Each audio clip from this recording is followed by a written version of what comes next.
الأميرة مها سدير تعودت الشراء من هذا المحل الراقي للملابس الداخلية. أثمان القطع هنا باهظة ونوعيتها رفيعة، مما جعلها زبونة وفية تتردد على هذا المحل لتشتري بمبالغ عالية. كان هناك نوع من الثقة المتبادلة. أخذت ملابس داخلية وملابس سباحة وملابس نوم بقيمة ما يعادل 70,000 يورو.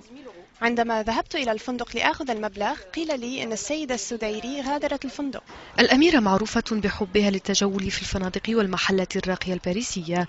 هنا اشترت مجموعة من الملابس الجاهزة قيمتها حوالي 140 ألف يورو، كما اشترت لأطفالها أحذية مصنوعة من جلد التماسيح بقيمة ما يقارب 10,000 يورو. إضافة إلى هذا اشترت ما قيمته 60 ألف يورو من القطع الذهبية والمجوهرات. ويبقى أصحاب المحلات المعنية في انتظار عودة الأميرة لتسديد مستحقات قد تصل قيمتها إلى مئات الآلاف من اليورو. لماذا لم تدفع؟ لا أعرف. أود أن أفهم ذلك. قد تعتقد أنها فوق القانون، أو أن مكانتها تحميها، أو بكل بساطة زوجها لم يعطها المال.